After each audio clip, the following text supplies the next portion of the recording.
Hello and welcome back to the channel. Today's video, we're getting stuck back into the 32, oh, that's the ground, the 32 missile. This thing hasn't seen the channel for a little while now, but we have been smashing through a few bits and pieces in the background. I do really love driving this car, but it has been notoriously unreliable for a little while now. Not usually in ways that stop me drifting, just they're a pain in the ass. Things like misfires and just silly stuff. So hopefully this is going to be the video that we have a nice, solid day of driving with no misfires and no issues. Hopes and dreams, I probably know, but anyway, we've got a whole bunch of stuff to get through on this rig that has happened in the past probably year, I would say. I have been steadily working through on it. First thing, I got sick of all the rust that was in the back of the car, so I installed a firewall and gave it a bit of a paint, and she's come up looking pretty good considering the skills of the person doing the painting. Also got sick of this thing having shit come through the fuel system from the rusty fuel tank. Didn't actually replace the rusty fuel tank, but what I did do was install a surge tank so that hopefully it's not going to affect the fuel pressure anymore. So there's a fuel filter in between the main fuel tank and the surge tank that'll hopefully pick up the crap, and that will fill up the surge tank with clean fuel, and then clean fuel will be supplied to the engine where it needs to be, because I think we're having a bit of fuel pressure issues there. So that took a fair bit of work. I'll tell you what, I've been trying to film this for about 5 minutes. There is so many planes. I didn't even notice until I start trying to film.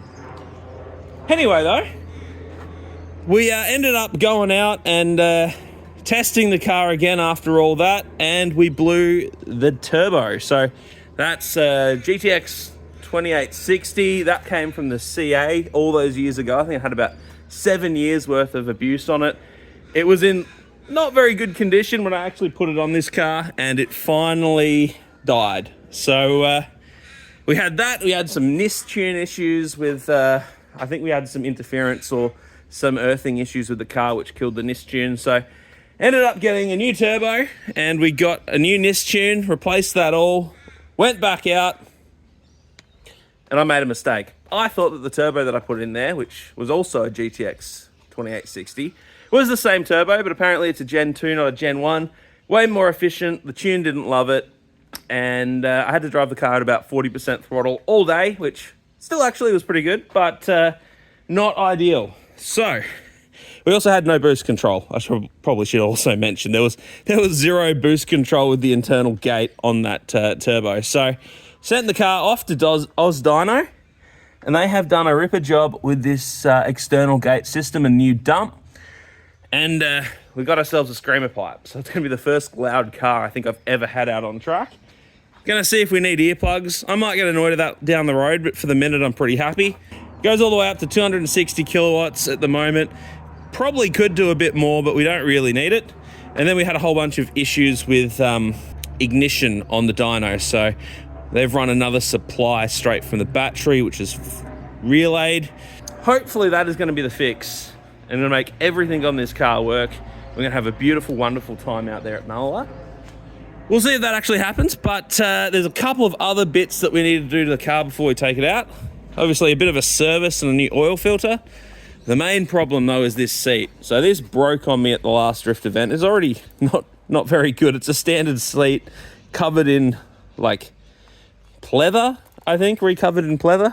It's been a staple of this car for a while, but the actual seat has broken now. Like, yeah, you got to brace yourself in good and proper to actually get around the track in this thing. Pretty much bracing yourself is more important than actually driving the car, which doesn't really make for a great time and also hurts your back.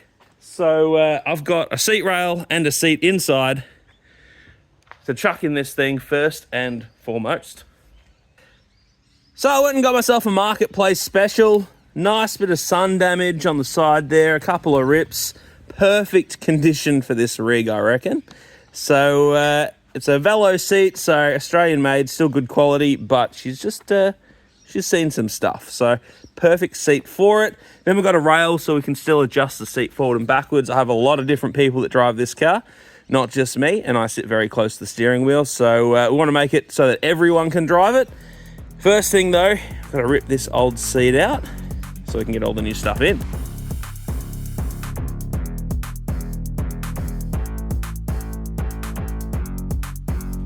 So I got the seat rail in, and actually fits up pretty good for what I paid. I got this from Cale Scott at Scott's Tires.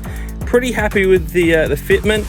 I did tweak just the front of these a tad, put a little bit more horizontal angle into them, just because I'm a little bit fastidious, but all the holes lined up.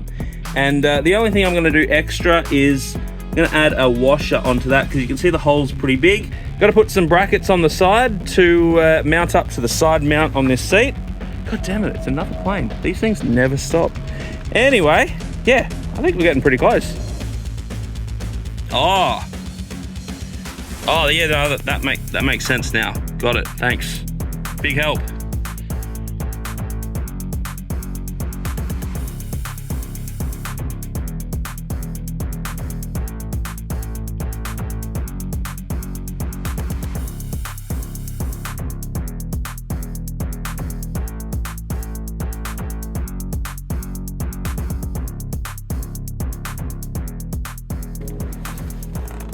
Yeah, that's the stuff. You know, we're good. We're good. So it turns out, got a little bit ahead of myself before. Probably should have taken all the bolts and washers out of the packaging before I bolted the rail in, because they actually supplied the washers that I ended up putting in the car anyway, except theirs look a little bit higher tensile, so I'll probably swap them over. But seat position looks pretty good. I'm pretty happy with it. I've got to have it nice and close to the steering wheel for me, but also fit lunky bastards in it too. So pretty happy with that. I just got to tighten a few things up, and then all situated, I'll chuck the harnesses through the harness holes in the seat, and I think that'll be job done for the seat. Next on the list, need to have a look at this shifter, because although it works, it's not quite ideal. I've got a couple of ways to make it better. So generally this shifter doesn't work too bad, but the problem that I've got is it's just a little bit too high, and the higher you go with the shifter, the longer the throw is. So that's third gear for me, and if I'm bolted into the seat with a harness, then I can barely get to that, and I've missed third gear quite a few times when I was driving it last. So hopefully I'll be able to cut this section down the bottom here off, weld it a bit further up the body, and we'll make it a little lower, and therefore a little closer to me, and not quite as much of a throw. So terrible, but there's room for improvement. So let's go get the welder out.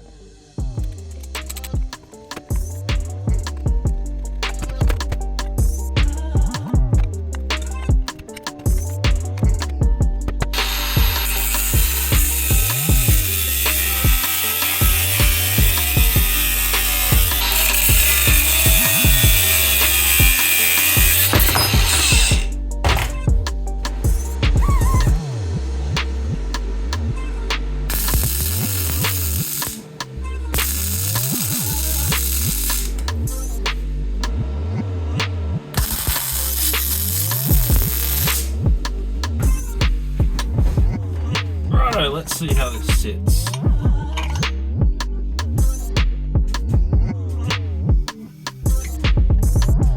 Feels pretty good. It's a bit of an angle.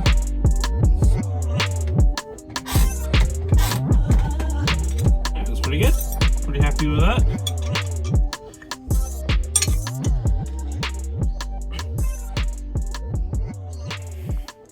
So last thing that we're going to do before this thing's ready for some skids is a bit of a service. So new oil filter. Thought it might be worth mentioning this little guy down here. So this is a Syntec oil filter from Ryco. These are apparently way better than just the standard oil filter. Davey Clark swears by them, so you know that they're good. But if you look on the side there, 99.8% efficiency when it comes to getting metal out of the oil. Apparently the standard ones, like the standard Ryco filters, are mid-80s. So yeah, that's going to stop a lot more metal and debris getting into the oil. Obviously going to be good for the engine, particularly in a truck application like this. So thought that was worth mentioning. So I won't bore you with actually doing the service. So let's go teleport to Saturday. So we made it out to Mallala. Hell of a time getting here. The whole family got sick, and yeah. It was a long haul to manage to get everything out here and ready, but we managed to do it. So I got the missile ready to go after the gate and the couple of extra bits and pieces. The seat's sitting in there pretty good. I'm keen to try that. But before that, behind it, we've got the 1J BMW school car. So that thing is going to be taking out a couple of students today, and I'm going to be instructing them. So that's pretty good, pretty cool rig. It's taken a little while. It's very, very custom. It's got like 350Z rear, well, same as the E46 pretty much, with 350Z axles, diffs, hubs, all that. And then it's a 1J with an R154, so it's a pretty cool rig to go out and have a drift experience in. So yeah, got a couple of those sessions, and then on to the afternoon of blowing off tyres and the missile.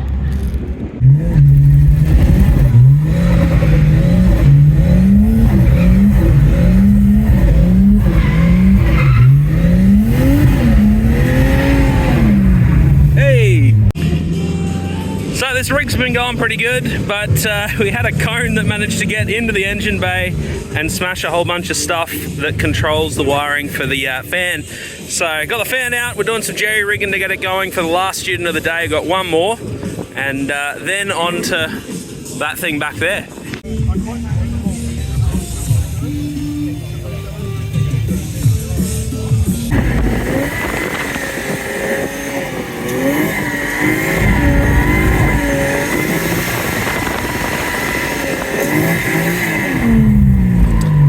Ripper.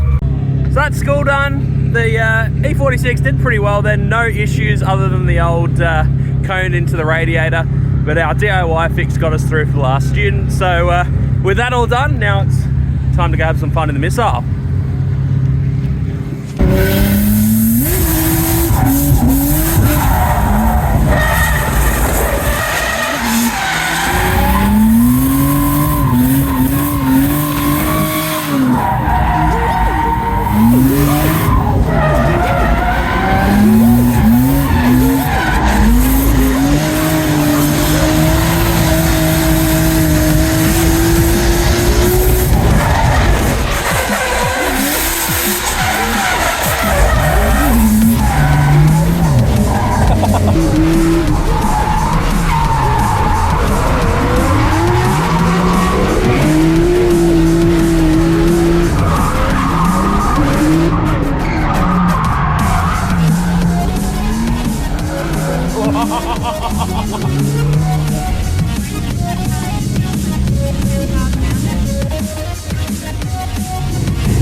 Well, that was a ripper day. I really enjoyed driving the car trouble-free. With the exception of the brake light stuck on now, there's been no issues with the car. Thankfully, that's just a grommet in the pedal to hit the switch under there.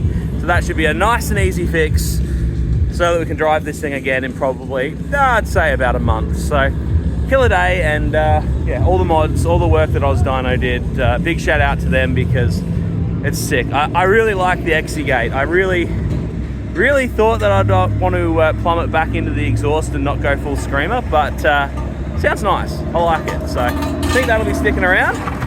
And I think that's pretty much everything done on this video. So thanks for watching. It was hopefully going to be a bit of a short one. And yeah, see you on the next episode.